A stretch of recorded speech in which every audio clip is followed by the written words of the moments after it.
चलिए समझते हैं कि पैसों को लेकर एक कामयाब सोच कैसे बनाई जाए। अक्सर ये होता है ना, सैलरी क्रेडिट होती है और कुछ ही दिनों में गायब। आखिर क्यों? इसकी एक बहुत बड़ी वजह है ईएमआई लाइफ सिंड्रोम।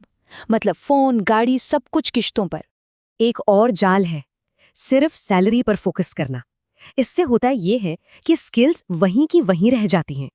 तो ये सारी आदतें मिलकर एक ऐसा जाल बनाती हैं जिसमें लोग आर्थिक रूप से फंस जाते हैं।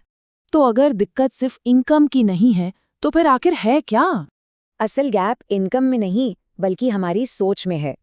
अच्छा, इन दोनों माइंडसेट में जो फर्क है ना, वो उनकी रोज की आदतों में छिपा है। पैसे के लिए काम मत करो, पैसे को काम पर लगाओ। बहुत गहरी बात है ये। एक्टिव इनकम तो हम सब समझते हैं, मतलब जब तक काम करेंगे तब तक पैसा आएगा। लेकिन पैसिव इनकम कुछ और है। इसमें पैसा या एसेट्स हमारे लिए काम करते हैं, हम नहीं। ये एक आसान सा उदाहरण है। एक में आपका वहां होना जरूरी है, दूसरे में नहीं। यहीं पर सोच का सबसे बड़ा फर्क आता है। समय की कीमत पैसे से ज्यादा समझना।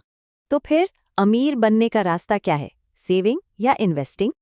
देखिए, सेविंग यानी पैसा बचाना और इन्वेस्टिंग यानी पैसा बढ़ाना, दोनों में बहुत फर्क है। तो गोल सिर्फ पैसा बचाना नहीं है, उसे लगातार ग्रो करना है।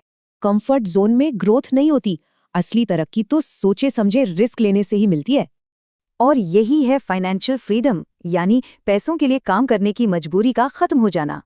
तो ये रहा फाइनेंशियल फ्रीडम का एक सीधा सा ब्लूप्रिंट। ये कोई रातों रात अमीर बनने की स्कीम नहीं है, लेकिन इस रास्ते के लिए स्मार्ट रिस्क लेना जरूरी है। और यही वो चीज है जिसे ज्यादातर लोग डरते हैं। तो स्मार्ट रिस्क और बेवकूफ़ी वाले रिस्क में फ़र्क समझना बहुत ज़रूरी है।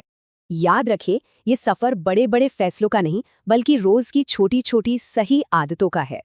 तो सवाल ये है कि इस सफ़र को शुरू करने के लिए पहला स्मार्ट कदम क्या होना चाहिए?